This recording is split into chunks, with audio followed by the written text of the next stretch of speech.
snowy day, which encourages us to slow down. I grew up in Buffalo, so I understand this, but we're asked to slow down. We're reminded that nature is actually in charge, not us, and it's an opportunity to reflect. So in those words, in that spirit, I want to share some words by Reverend Gretchen Haley from our Foothills UU congregation in Colorado.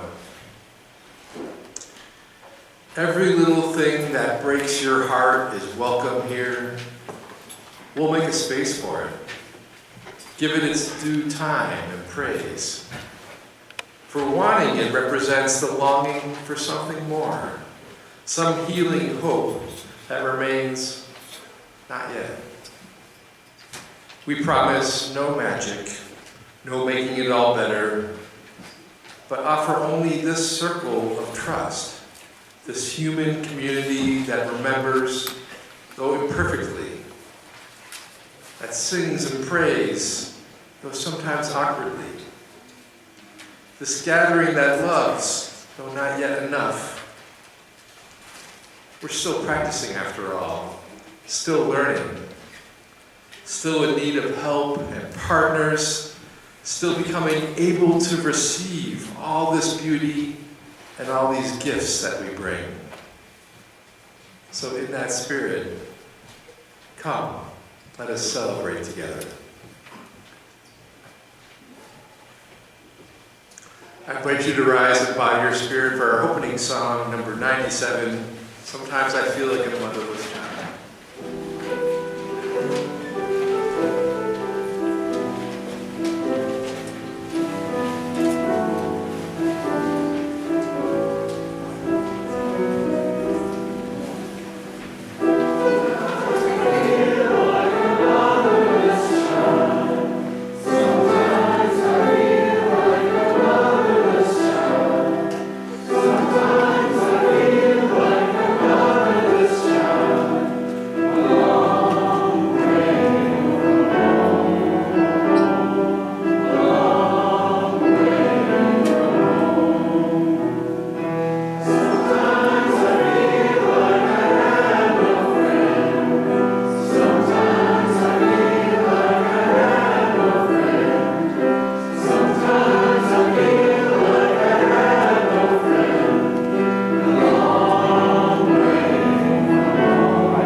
To invite the young and young at heart to come forward for our time for all ages.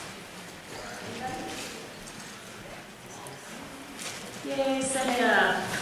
Come join me. And Ruth, I get Ruth too. Can I? Oh, man. Excellent. Thank you, welcome. Okay, so some of you up here in the front have probably been in Children's Chapel downstairs. Have you been to Children's Chapel downstairs? Raise your hand if you have. Yeah, most of you.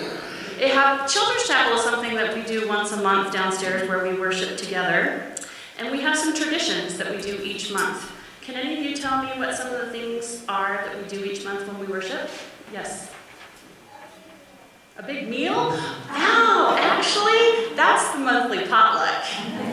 That's not what we do in Children's Chapel. We sit in a circle, and it's just the kindergartners through 5th graders, plus me. Does that help refresh your memory? We definitely light something. Chalice, thank you. Is there something else we do when we gather together? Brooklyn?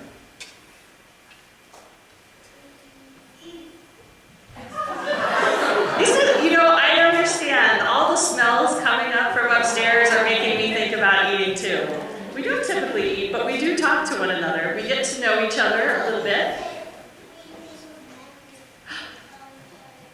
Memories and milestones. You got it, Brooklyn. Thank you. That is exactly what I was looking for. Each month, when we are sitting in our circle, we have a tradition called milestones. And it's where we tell everyone in the circle something big that has been happening in our lives, or something that has already happened that is really important to us. And a big piece of this is that we talk about things that are happy or sad, or both. I've heard a lot of sad things from our children in these circles, and I've shared some sad things with them. Adults, out of love for all of you young folks, usually want to protect you from bad things and sad things. And so sometimes that leads to silence about hard stuff. And sometimes silence can lead to a feeling called shame. And sometimes we can start feeling shame about hard stuff even happening in our lives. Sometimes that feeling of shame from all of that silence doesn't seem to go away, even when we grow up. But everyone, no matter how young, experiences bad things and deals with hard stuff and has yucky, sad feelings sometimes. Do you have yucky, hard feelings sometimes? Yeah, everyone, no matter how young.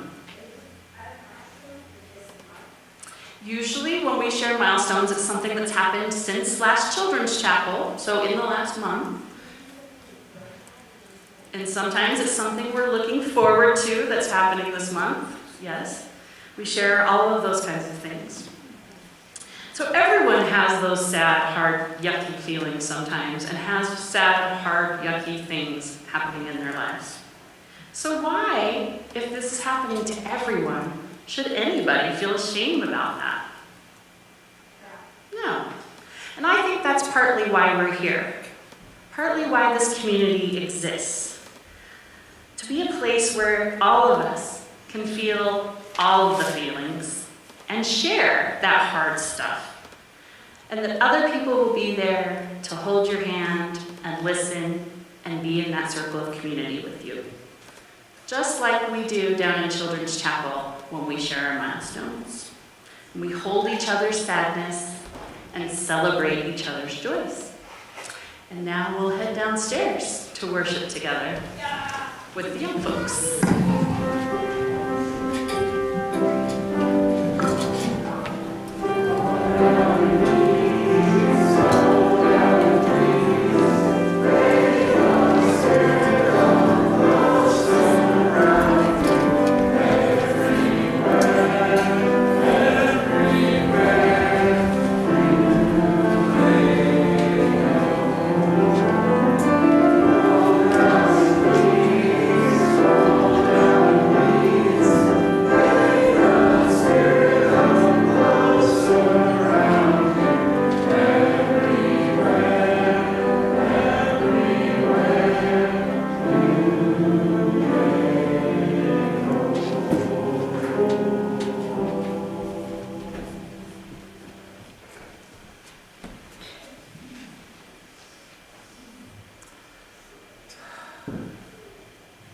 I invite you now into a time of prayer, of reflection, of meditation.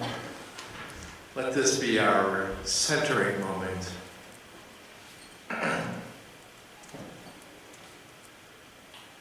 We lift up those who are lonely and those who lack for food or housing.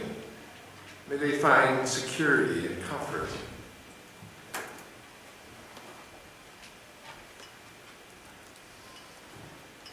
We lift up Bonnie Kaufman, recovering from surgery for a broken leg, and Peggy Reiner, who's home from a long rehab. We lift up Sandra Roach, who's recovering from heart surgery. And we ask for blessings for Adeline Poloboy, who is in hospice. May they all find their way to healing and to comfort.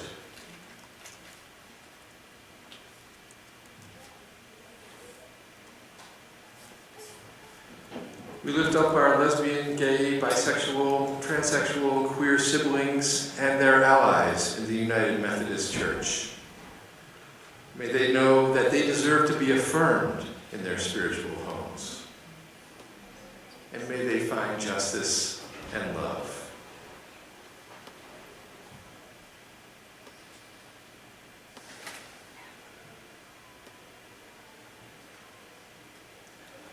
We lift up those in prison, be they prisons of mass incarceration or prisons of addiction or prisons of shame.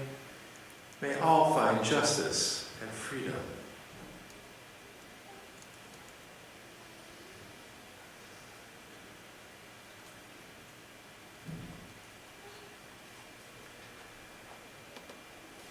We think of the Christian holiday of Ash Wednesday, which is coming this week.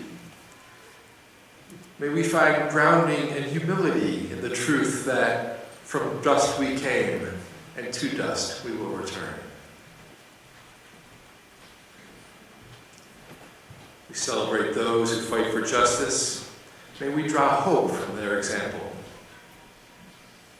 We give thanks for this Unitarian Universalist congregation and all our congregations across the world. May they be healthy in process and fruitful in outcome. We celebrate the things that bring us hope, the eternal possibilities of learning, of laughter, of growth. Let us see the beauty and holiness in the streets we travel on. Let us see the beauty and holiness in the people we serve. Let us see the beauty and holiness in each other. And let us see the beauty and holiness in ourselves.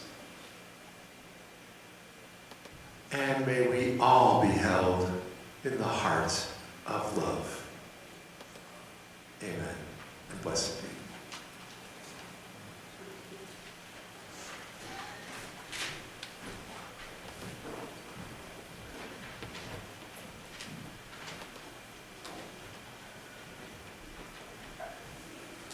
It is our practice here at South Valley to split our worship service offerings with a cause that aligns with our Unitarian Universalist values.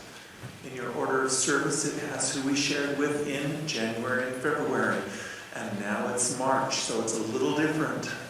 For the months of March and April, we will share half of our worship service offerings with the Wildlife Rehabilitation Center of Northern Utah.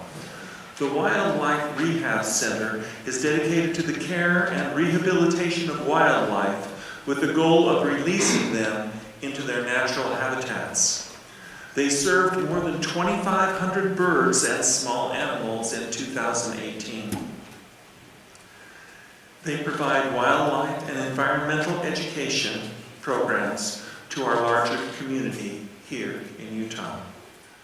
Will you join me now in saying the words printed in the order of service to accept our offering? We are this church. We are its hands, its heart, its voice. Together we share well.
see a few people looking at their order of service.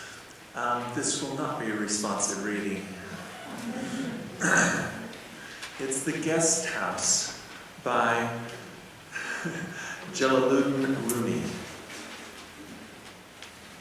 This being human is a guest house. Every morning, a new arrival.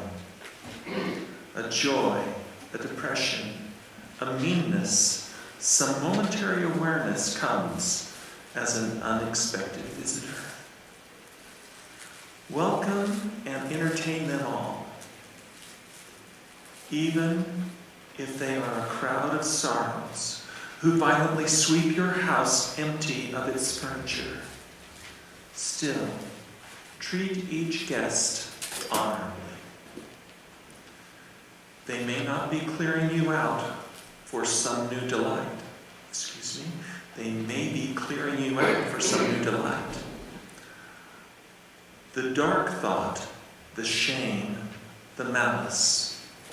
Meet them at the door, laughing, and invite them in.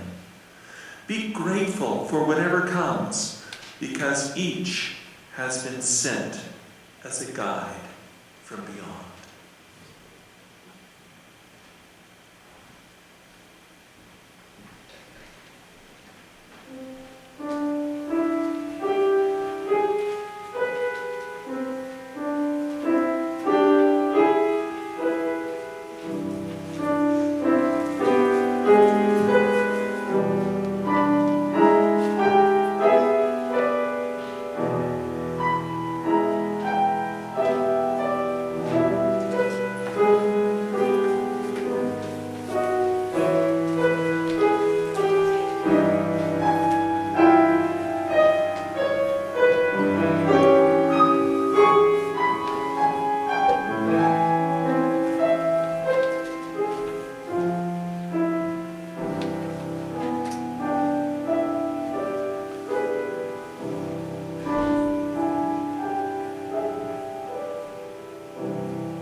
Good morning again.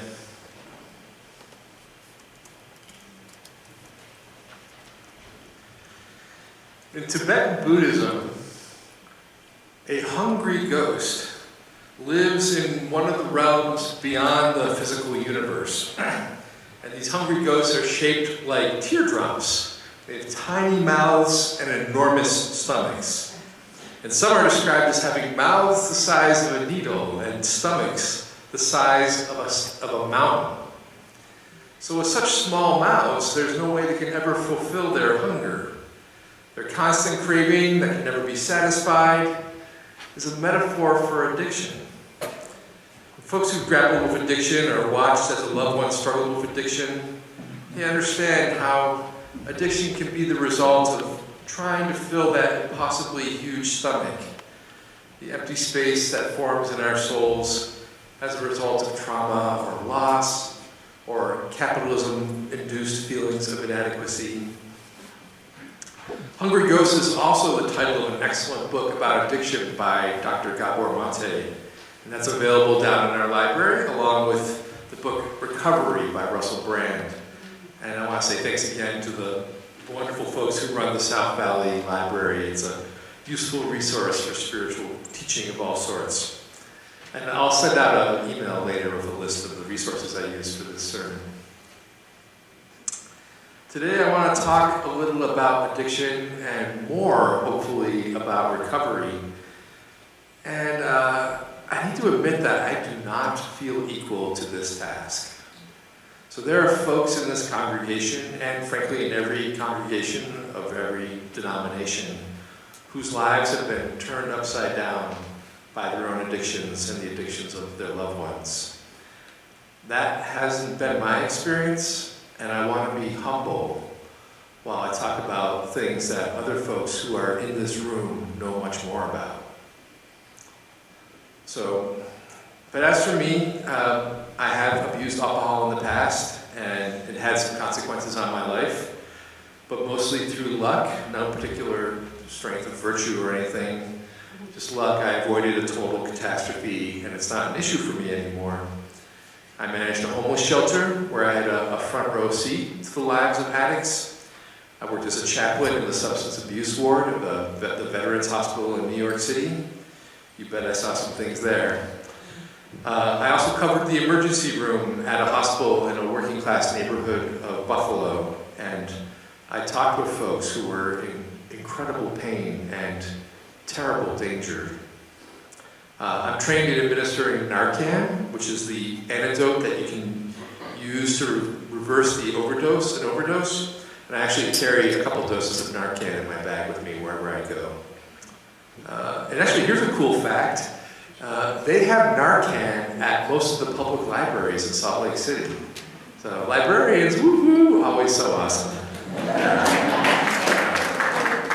So for all of that, though, that I've seen it done, I'm still an amateur. And so I offer my thoughts here. I hope they're useful. I'll let you decide. There are a lot of definitions of addiction. One that I like is when we do something to feel better, and that thing that we do starts becoming self-destructive. Something we want to feel better, and it turns into something self-destructive, whether it's smoking a joint, or buying shoes, or many other things. I have a friend, a person my age, who endured a nasty divorce. Like many women in divorces, she suffered enormous financial losses and had to pack up her and her daughter's belongings into boxes and stuff them into an apartment that was far too small for them. And I'd go over there once in a while to fix something, and it was always just boxes and clutter everywhere. It was hard to find a place to sit even, or even, there was no place to set down a glass that wasn't already covered in debris. And she lived there for, actually I was always in terror of losing my keys in her apartment, so there's just no way I was ever going to find them again. So she lived there for years with her daughter and 3 cats, and nothing was ever unpacked, nothing ever recycled or thrown away. It just got worse. And she had enough self-awareness to know that she was addicted to accumulating things. There was something in her that was feeding. And she was holding on to these things that she didn't need, and she knew it, but she didn't have the power to start letting go of things. It was really hard to watch. So people experience addiction in a wild variety of ways. They get addicted to things like drugs and alcohol, of course, to shopping and gambling and sex. And to one thing that's actually actively supported by our society, people get addicted to working, being a workaholic.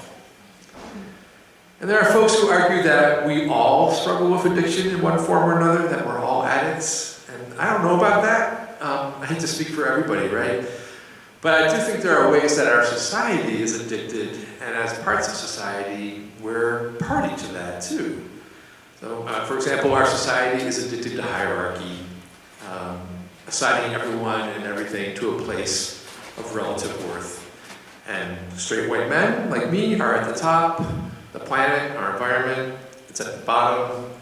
And we are each individually caught up in that addiction and suffer the consequences of it.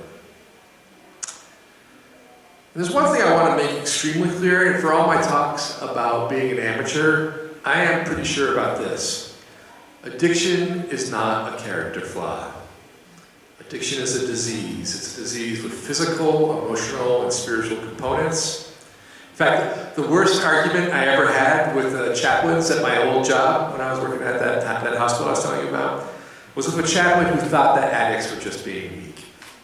And, some of the strongest people I know are addicts in recovery, and they're also strong when they relapse. And it has absolutely nothing to do with weakness, I don't think.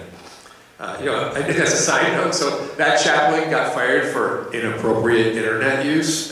And this is not very ministerial of me, but I smiled when I heard about it. So. But when I think about it, I really do have compassion for him, because maybe he had an addiction to porn. And maybe if he thought of addiction as something other than a character flaw, he would have been more open to admitting he had a problem and asking help.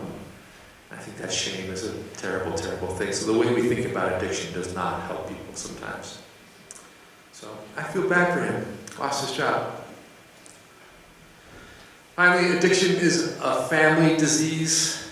Just like when a person goes to jail, their whole family goes with them. When a person is addicted, their family is joined with them in ways that impact generations. And and churches work the same way. I'm actually, as I do all this interviewing, I'm talking with a church that lost a minister to alcoholism more than a decade ago. So it's more than 10 years later, this congregation is still asking themselves if there was something they could have done differently. So it's a powerful, long-lasting thing. So let's talk about recovery.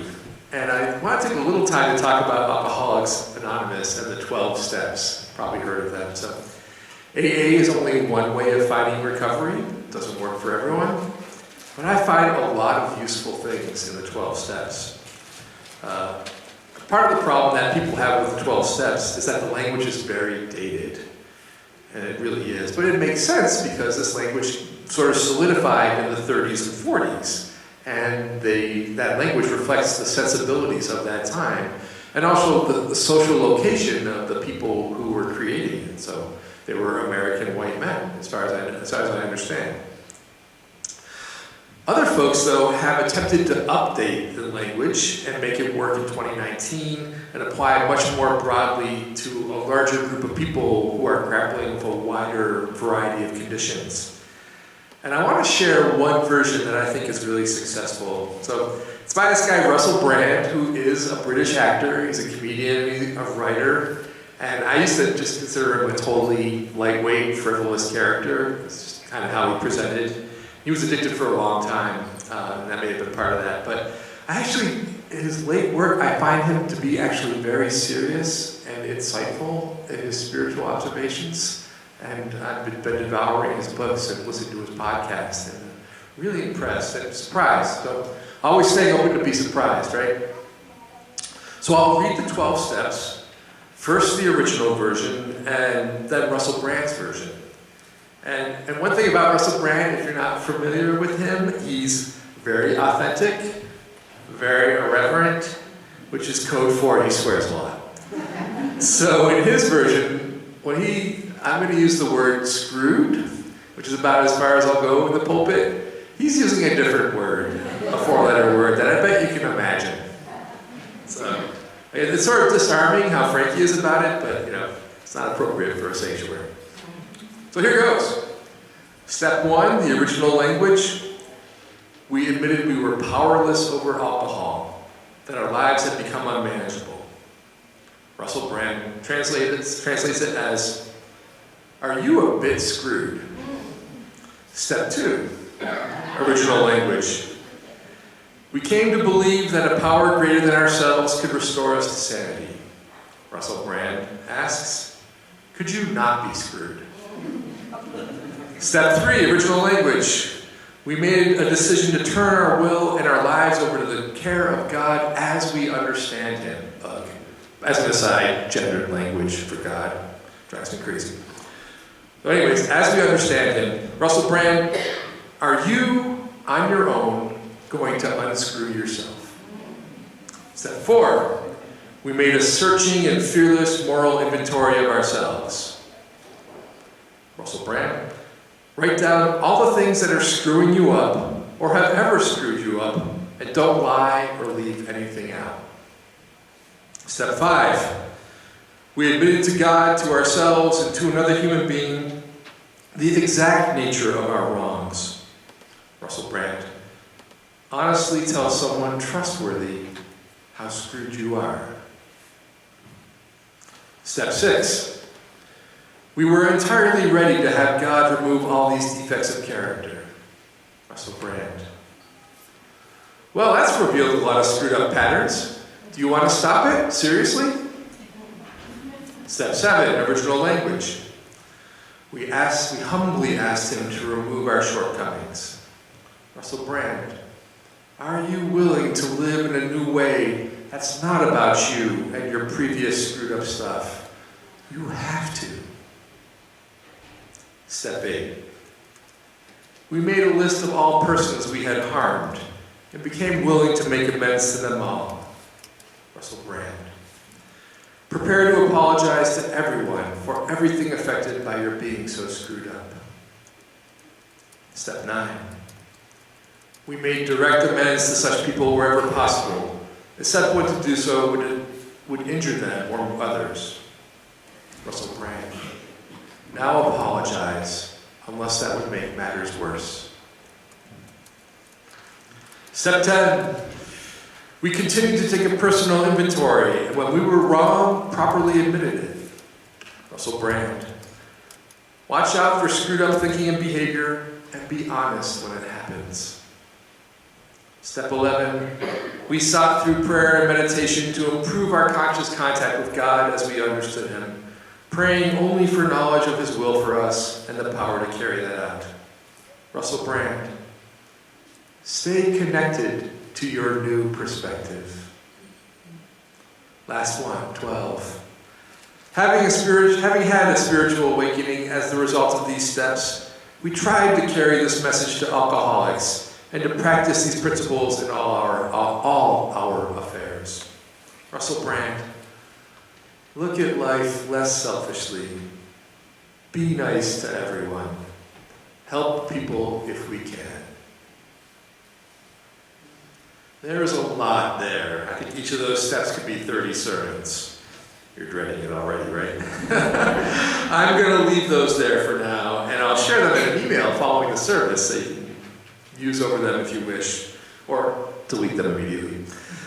So what I want to do next is point to a few spiritual practices that many folks in successful recovery have found helpful.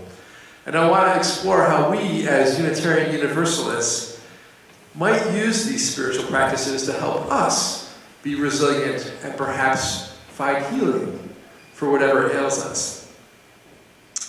And when I think about the recovery, I think about the Odyssey by Homer. I love that book. It's so fresh and real and current.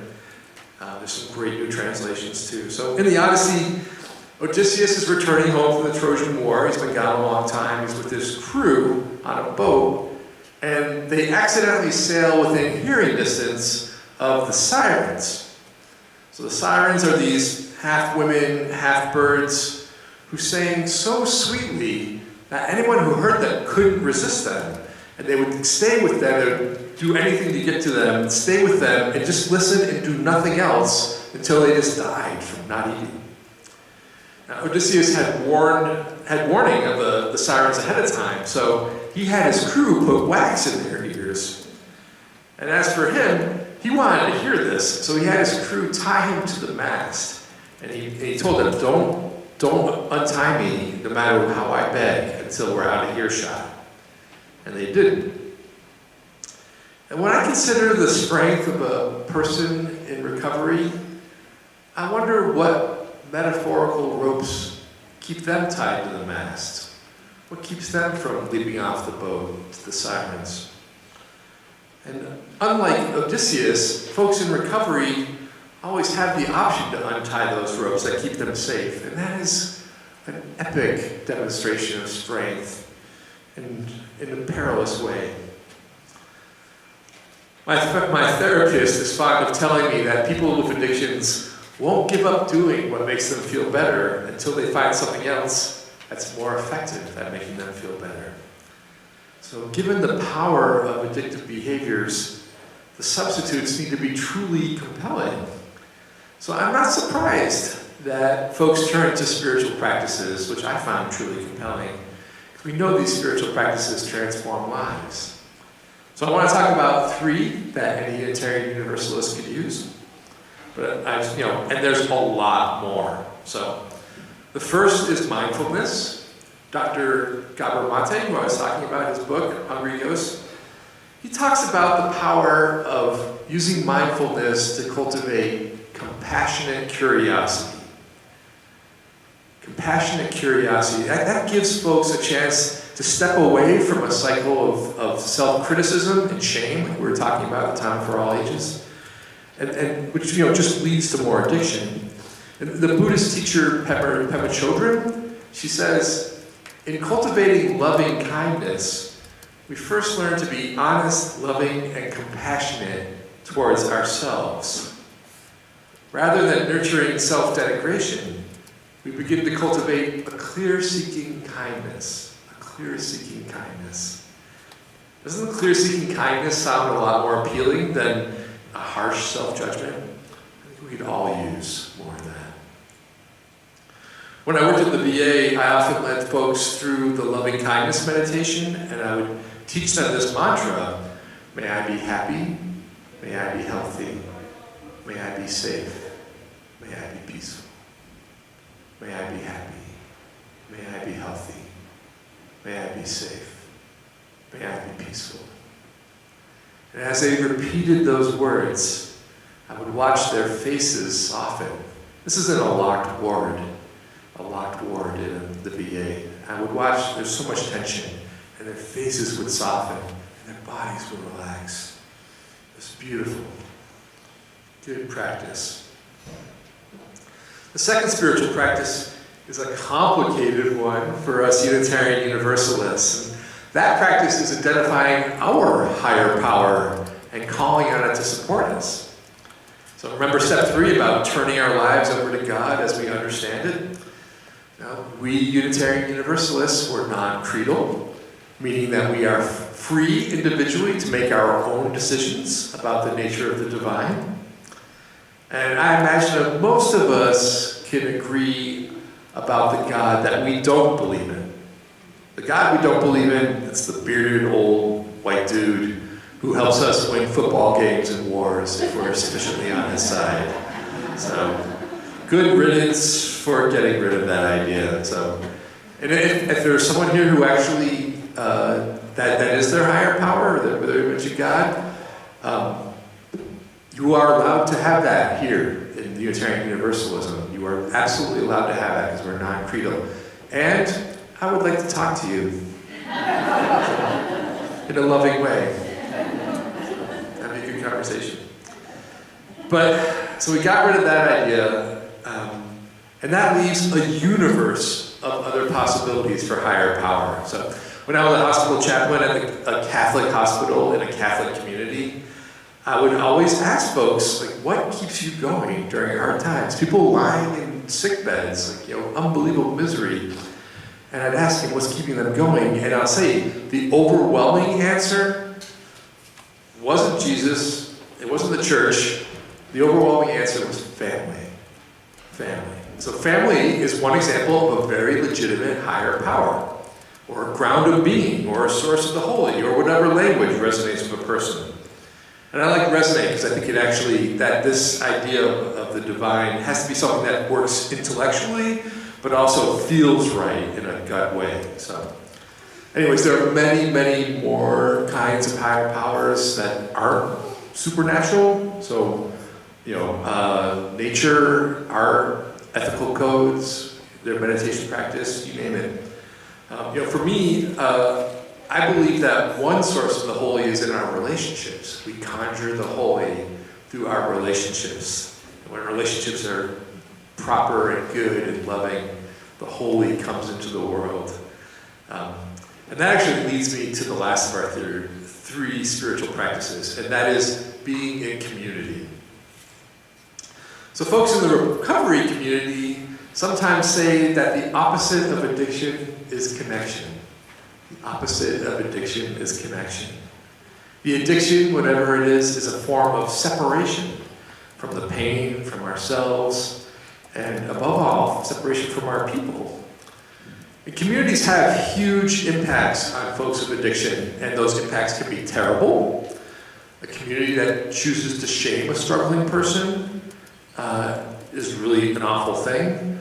But the impact of a community can also be life-saving if they choose to support that person. So you'll notice in that original language of the 12 steps that I used, the speaker always used we instead of I. We will make amends. We recognize our powerlessness. And essentially they're saying, sort of tacitly, that the expectation is that community is essential to health and recovery. And I see every day in this beautiful congregation, I see people coming together for companionship, for service, and for coming together and going deeper on their spiritual practices. And that happens here every single day in community. Community, the way we do community here, is a spiritual practice. The president of our denomination, Reverend Susan Frederick Gay, says, "This is no time for a casual faith, and this is no time to go it alone." No time to go it alone. She's saying, stay in community as a spiritual practice. I love that. So there you have it. My prayer for us is that we all get free of our prisons of addiction, whatever their form. And whether we struggle with addiction or not, may we be mindful. May we seek our individual higher powers and understand them more deeply. And may we do all these things in community. Amen, and blessed be.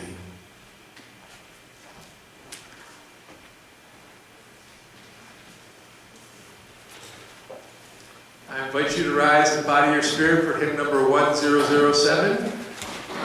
Linda, do you want to talk us through it? Yeah, I'll play through it once just to take a copy and hear it. But those of you who don't read musical roadmaps, that we sing through it 3 times, and on the 3rd time at the end, that last phrase we will say 3 times. You may not understand all those marks. Rise in the body of your spirit for our closing song.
mindful.